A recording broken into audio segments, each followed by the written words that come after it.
श्री स्वामी समर्थ. आचार्य मंजुषा जोशी या युट्यूब चॅनलवरती आपल्या सगळ्यांचं मनपूर्वक स्वागत.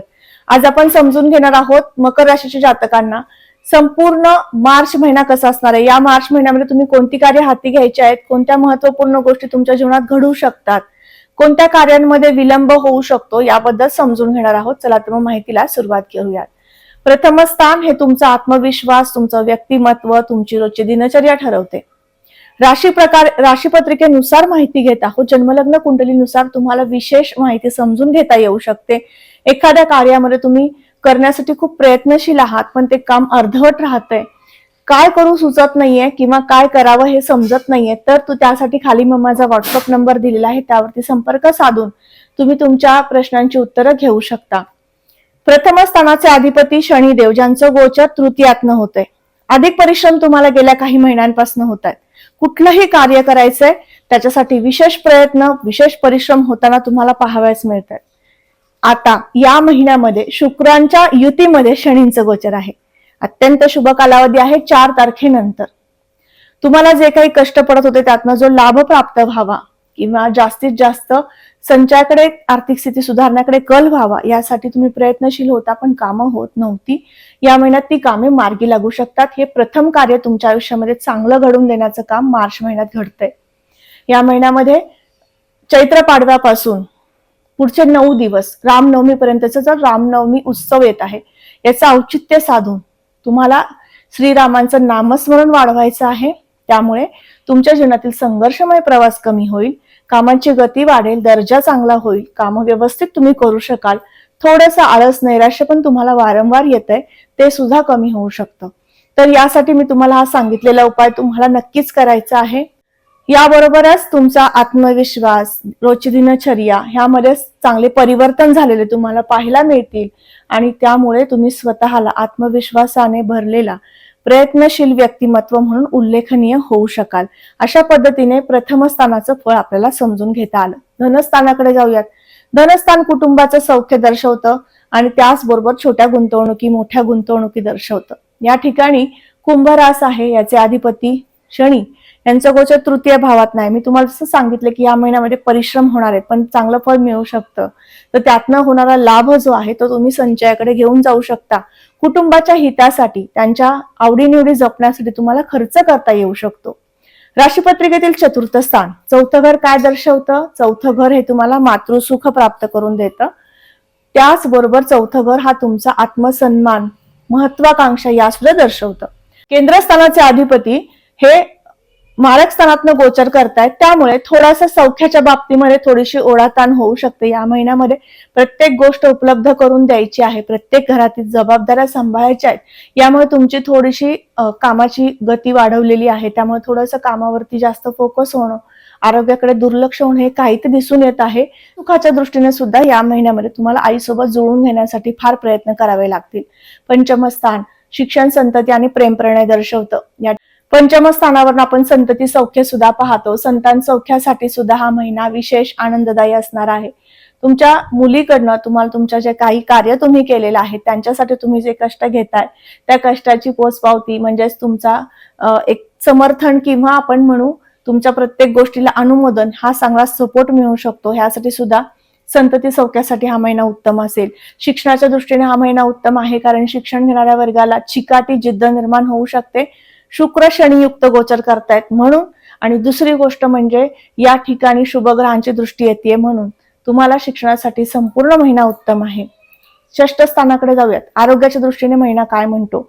या ठिकाणी गुरुदेव वक्री अवस्थेमध्ये होते. वक्री अवस्थेतील गुरुदेव 11 मार्च रोजी मार्गी अवस्थेमध्ये येतील, त्यामुळे आरोग्य प्रदान करतील.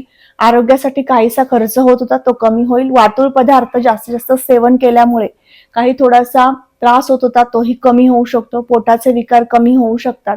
अशा पद्धतीने हा महिना आहे. 7वं घर अत्यंत महत्वाचं आहे. 7व्या घरावरून आपण जोडीदाराचं सौख्य पाहतो, पार्टनरचं सुख पाहतो. या दृष्टीने सुद्धा हा महिना श्रेष्ठ आणि उत्तम असणार आहे. या महिन्यामध्ये कुठल्याही प्रकारच्या कुरघोडी नात्यांमध्ये वादविवाद दिसून येत नाही. अष्टम स्थानामध्ये केतुदेव आहेत, त्यामुळे पत्नीच्या किंवा पतीच्या माहेरकडच्या लोकांच्या सोबतचे संवाद या महिन्यात होऊ शकतात आणि त्याचं वादात रूपांतर होऊ शकतं. विशेष काळजी घ्यायची आहे. कुठल्याही प्रकारचा डिसिजन घ्यायचा आहे किंवा त्यांना तुमचा डिसिजन पोहोचवायचा आहे तर या ठिकाणी थोडेसे मतभेद दिसून येत आहेत. कोर्ट केस काही चालू असतील तर त्यामध्ये सुद्धा संघर्ष दिसतोय, म्हणून विशेष काळजी घ्यायची आहे. यासाठी हनुमान चालिसाचं पठण करायचं आहे. याचबरोबर राशीपत्रिकेतील नवम स्थानाकडे जाऊयात. नववं घर कशाचं आहे तर नववं घर भाग्यस्थान म्हणून ओळखलं जातं. भाग्य आणि शुभ संकेत 9व्या घरावरून पाहतो. या ठिकाणी कन्या रास येते आणि बुधांचं गोचर धनस्थानातनं होतंय.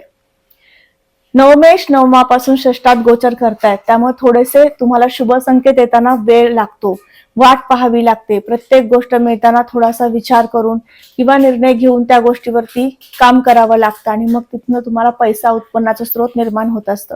नवीन नोकरी शोधताय, तुम्हाला या महिन्यातील दुसरा आठवडा आणि तिथून पुढचा कालावधी चांगला असणारे पहिला आठवडा थोडासा संघर्षमय दिसून येत आहे. राशीपत्रिकेतील दशम भाव 10वं घर अत्यंत महत्वाचं आणि श्रेष्ठ आहे. यावरून आपण आपले कर्म पाहतो, आपली रोजचे कामांची गती पाहतो. याच दृष्टिकोनातून व्यापार वृद्धीसाठी हा महिना श्रेष्ठ आहे. नवीन कामे तुमच्या हाती लागू शकतात. कामाची गुणवत्ता दर्जा वाढवण्याचा सल्ला तुम्हाला देण्यात येत आहे. शुक्रदेव दशमस्थानाचे अधिपती आहेत. शुक्र दशमाचे अधिपती आहेत आणि ते शनियुक्त गोचर करतायत. त्यामुळे कॉस्मेटिक, सौंदर्य प्रसाधने, सोने चांदीचे व्यापारी वर्ग यांना श्रेष्ठ आणि उत्तम महिना दिसून येत आहे. त्याचबरोबर ज्यांचा दळणवळण क्षेत्रातला व्यवसाय आहे, इम्पोर्ट एक्सपोर्टचे बिझनेस तुमचे आहेत, तुमच्या सगळ्यांसाठी सुद्धा शुक्रांच्या कृपेने उत्तम स्थिती आहे. याचबरोबर ज्यांचा लोखंडा संदर्भातील व्यवसाय आहे, रिअल इस्टेटमध्ये तुम्ही काम करताय, तुमच्यासाठी सुद्धा उत्तम कालावधी आहे. लाभाचे योग कसे आहेत पाहूयात. लाभस्थानामध्ये असणारी वृश्चिक राशी आणि याचे अधिपती मंगळ धनस्थानातनं गोचर करतायत. जो काही पैसा संचयाकडे तुम्ही घेऊन जाऊ पाहताय तो या महिन्यात सुनियोजित घेऊन जाता येऊ शकतो. त्याच्यासाठी जे नियोजन करायचं आहे, कुठे पैसा गुंतवणूक करायचा आहे, किती प्रमाणात करायचं आहे, याचं सगळ्याचं नियोजन तुम्हाला या महिन्याच्या पहिल्या आठवड्यात करायचंय. दुसरा, तिसरा आणि चौथा आठवडा श्रेष्ठ असेल गुंतवणुकींसाठी. याचबरोबर खर्चाचे योग सुद्धा या महिन्यामध्ये येतील. ते गुंतवणुकीसाठीच येणार आहेत, चांगल्या कामांसाठीच येणार आहेत. काही अंशी पोटाचे विकार जाणवतात, प्रवास होणार आहे, त्यामुळे सुद्धा पैसा तुमचा खर्च होऊ शकतो. तर यासाठी तुमचा खर्च या महिन्यात प्रकर्षाने दिसून येत आहे. महिन्यात काय काय उपासना करायची आणि का, हे आपण वेळोवेळी त्या स्थानांवरनं माहिती घेतलेली आहे. तरीही पुन्हा सांगते, या महिन्यात तुम्हाला चैत्र पाडव्यापासून रामनवमी पर्यंत प्रभू श्रीरामांचं नामस्मरण करायचं आहे. जीवनातील संघर्ष कमी होईल, कष्टमय जीवन कमी होईल. दुसरी गोष्ट म्हणजे हनुमान चालिसाचं पठण करायचे, अष्टमातील केतूंचे शुभ फळे मिळतील. आणि तिसरी गोष्ट म्हणजे संपूर्ण महिना मनशांती प्राप्त करून देण्यासाठी पुढील वर्षभरासाठी ग्रस्तोदित चंद्रग्रहण 3 तारखेला येत आहे. त्या दिवशी दुपारी 3:20 ते संध्याकाळी 6:48 तुम्हाला नमः शिवाय मंत्राचा जप करायचा आहे मनशांती प्राप्त होण्यासाठी. तर आज आपण समजून घेतलं मकर राशीच्या जातकांना संपूर्ण मार्च महिना कसा आहे. आजचा हा महत्वपूर्ण व्हिडिओ तुम्हाला कसा वाटला लगेचच कमेंट करून सांगायचा आहे. कमेंटमध्ये श्री स्वामी समर्थ लिहिण्यास विसरू नका. तुम्ही आपल्या चॅनलवर नवीन असाल लगेच चॅनलला सबस्क्राईब करा, बेल आयकॉनला क्लिक करा. पुन्हा भेटणार आहे अशाच माहितीसह. तोपर्यंत आत्ता आपली रजा घेते. श्री स्वामी समर्थ. जय जय स्वामी समर्थ. रामकृष्ण हरी.